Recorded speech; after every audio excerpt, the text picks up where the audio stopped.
Yes, hello and hello, all blessings and greetings development of the Asians. And my name is Ondo. I'm coming to you live from Central Nigeria. I want to be fast because the network is not allowing me. Like I said, my network is very, very bad these days, and I'm not sure even this video is going to be clear.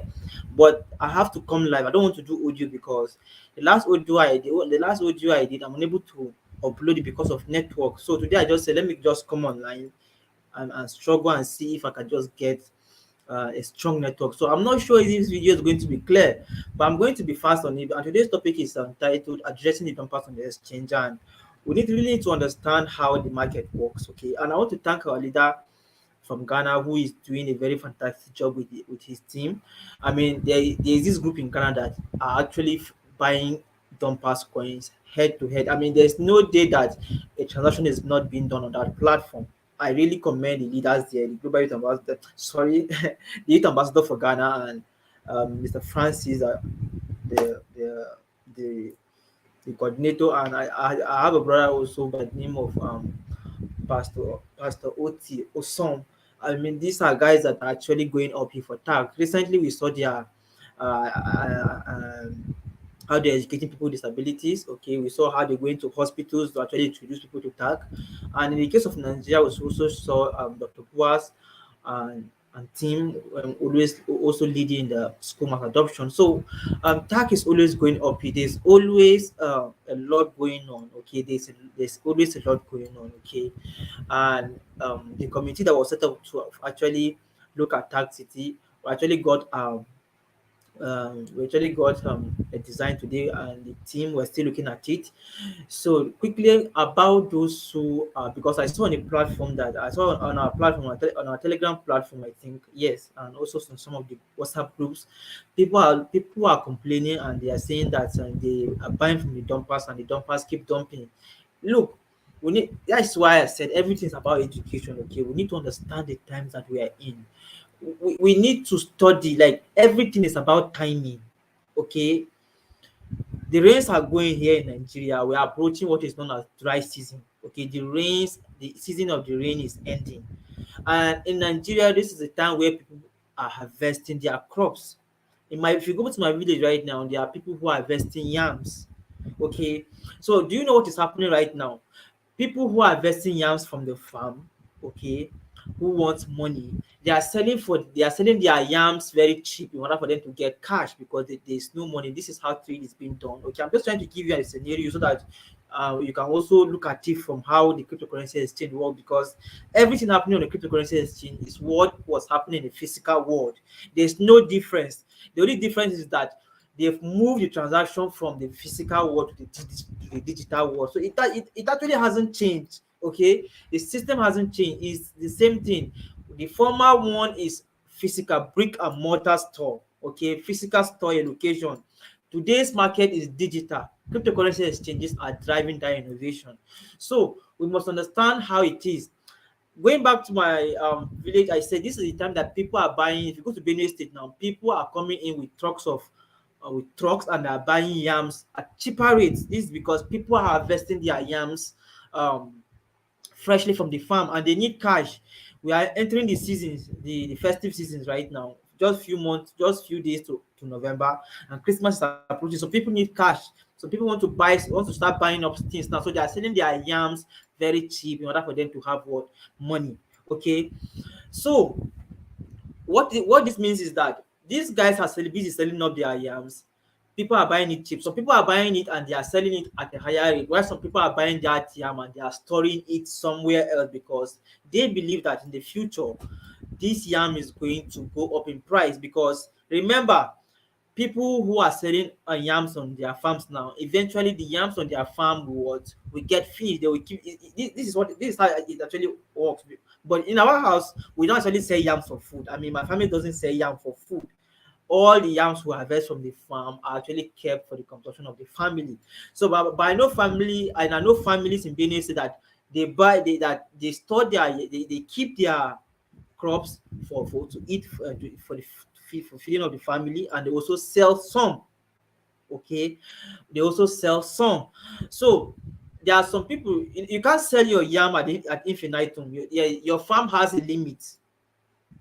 So those who are buying your yams at a cheaper rate now, some are selling it, and some are storing it.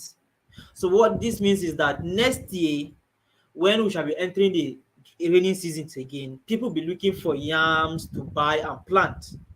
And also some people will be looking for yam, because then yam will be so scarce.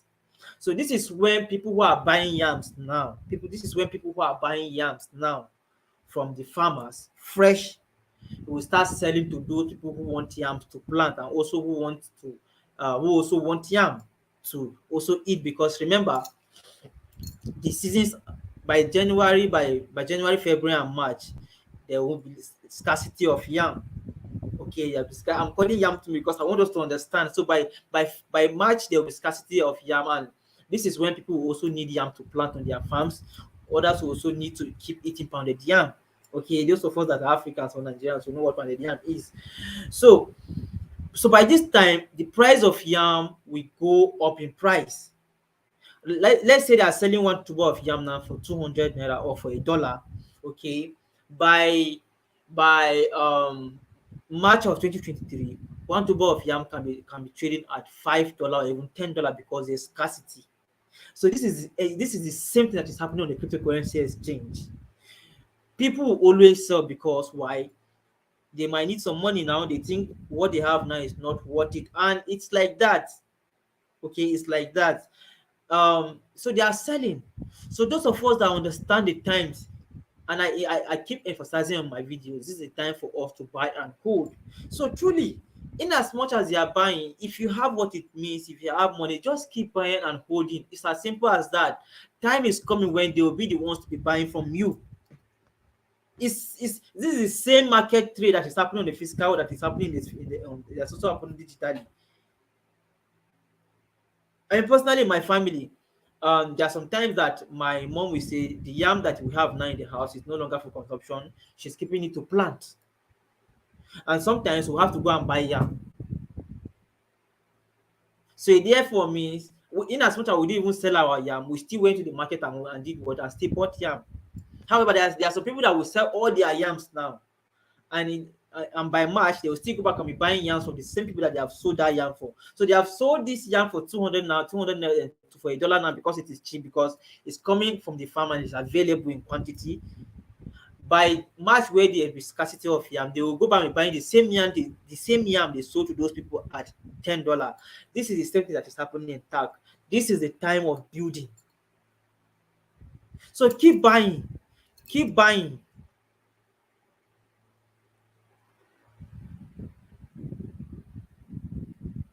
You won't stop dumpers. In every market, there are dumpers. There are also some people that trade on a daily basis.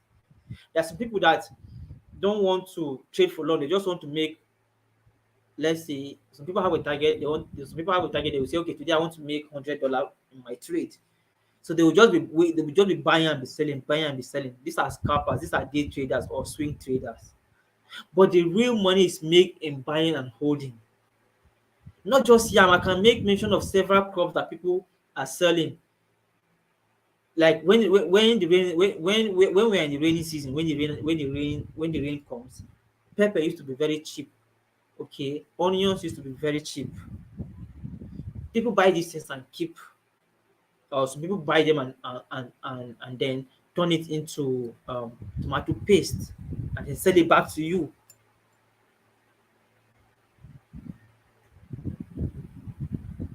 So without dumpers on the exchange, it won't be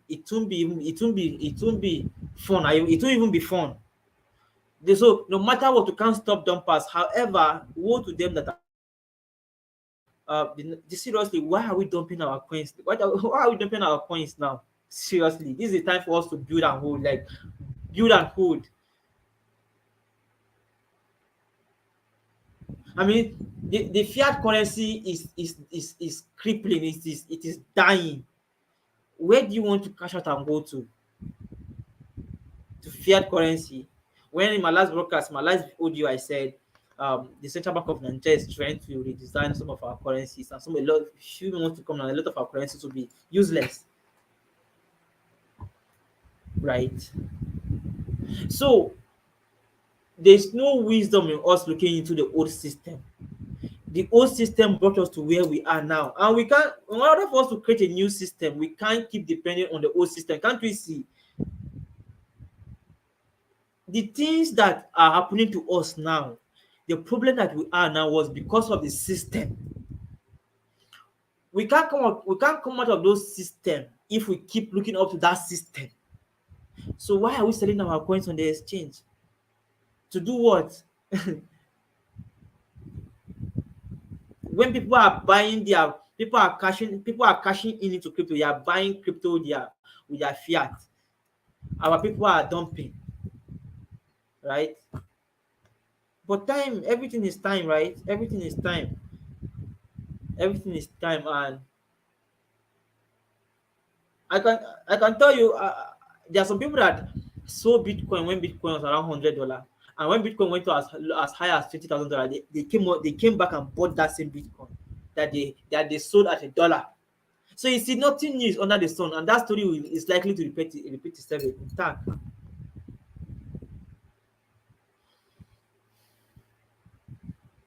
Right. So this is just a short explanation on how we must always have dumpers. However, we need to understand where we are. This is a time for us to buy and hold. You buy, yes, you bought, keep on buying.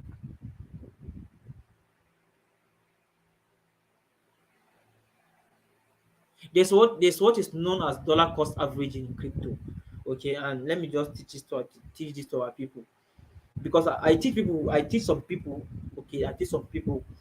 This is what I teach some people too. It's a method of it's a method, or it's a kind of a method of investing in crypto, not just crypto, in the entire financial market. It is known as dollar cost averaging. Okay, it's a process in which you dedicate some amount of money to a particular crypto that you want to buy and hold. Okay, and you can say to yourself, okay, based on my earnings, based on my monthly earnings, um I'll be buying $10 worth of tag every week or every month. As simple as that. No hard feelings. Just because no matter how, as a human being, money must enter your hand, right? Somehow money must enter your hand. I think somehow, as a human being, no matter how, it's little money must enter your hand. Why not just keep $1 in a week? Just make, you can use a dollar cost average by saying, I want to be buying $2 worth of tag every week, or $13 worth of tag every month. And okay, and then you have a cap to it. You say, okay, I want to have 4,000 tag coins. Okay, and you employ what the method of dollar cost averaging. You say, I want to buy 10,000 and 4,000 tag coins, and you say, okay, I want to do this from this time to this time. Or you mustn't even give yourself time. You can just cap it at the amount of coins that you want to have. Okay, so then every month you can be buying $10 worth of tag. From now to 2024, you can achieve your goal. So that is dollar cost averaging. There are some people that I know, and there's some people that are brought into crypto, into tag to be precise, and I've taught them this process. And sometimes every month, every month they buy at least 5,000 naira worth of tag coins. In Nigerian currency, that is, I think the last time I checked it is around 55 naira or 50 naira. That is around 50 tag coins. Every month you have 50 tag coins. I mean, this is how this is how the world make money. Dollar cost averaging. They say, okay, I want to have so amount of shares. You start buying that amount of shares on a monthly basis until you reach your targeted cap. You can decide to have 10,000 tag coins and say, okay, I want to be buying $100 worth of tag every month. You can do this. This is how it is done. Like, this is how people make money.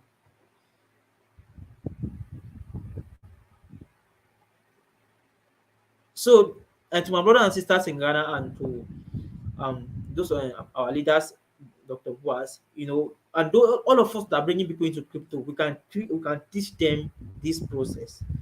They can employ what is known as dollar cost averaging, where you say, okay, I've given myself a target. I want to have 1,000 tag coins, and every month I want to be buying 10 Ghana cedis worth of tag, 5 naira worth of tag, $5 worth of tag.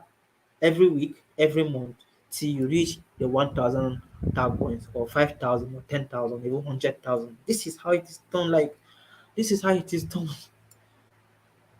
Because one thing, money must enter your hand, and when money enters your hand, you must spend it. It depends on what you are spending it on. No matter how, you can't keep money, you can't live with money forever. You must spend it to buy something. Some people, the wise use it to buy asset, while the foolish, the poor, use it to buy liabilities. I mean, this is financial literacy class I'm entering now, something else. Yes, but seriously, we need to understand all these principles, right? I read this. Where did I even read this from? I think is it no, no, no, read that Poor Dad is the 4 5 no, the financial quadrant, something like that. How people get money, okay, and it has the four quadrant: the big business owners, the investors, the employed, and the self-employed. So we must teach people as well, because this is we're teaching our people about finance, and I think this is also a class that I need to start bringing on, teaching our people about investing, how to invest. Yes, I think I need to do this. This should be a class on its own. Yes. So, but by and large, uh, thank you very much for watching, and just keep buying. No, it's you. Explain. Know the times that we are in. This is the time for buying and holding. This is crypto is just 13 years old. This is the time to buy and hold. Well, the, the there's no trust in the. I mean, the last symposium I attended, International Conference Center Abuja, in the front of even the government officials have acknowledged the fact that paper money, fiat currency has broken, it has crashed. And these guys are holding cryptocurrency seminars. The federal government of Nigeria is sponsoring a cryptocurrency symposium. So you think, and they want to issue you new bank notes. And Africans be wise. So thank you very much. That continues to go up you. Like I said, I don't know. I'm not sure if this video is clear, but if it's clear, fine. Um, but I couldn't upload my last broadcast because of network. Okay, and if you don't see me, then just know that it's because of network. The network these days is as if we are battling. Like I said, we have flood in Nigeria, and I think that's a contributory factor too. The reason why we have network. But if you don't see me, just know that I'm having some challenges. Okay, and I will try as much as possible. If I don't come live, I will do audio. See if I can upload it right away. I will try and upload it subsequently, and then attach the date to it. Okay, so thank you very much. That continues to go up here. Peace.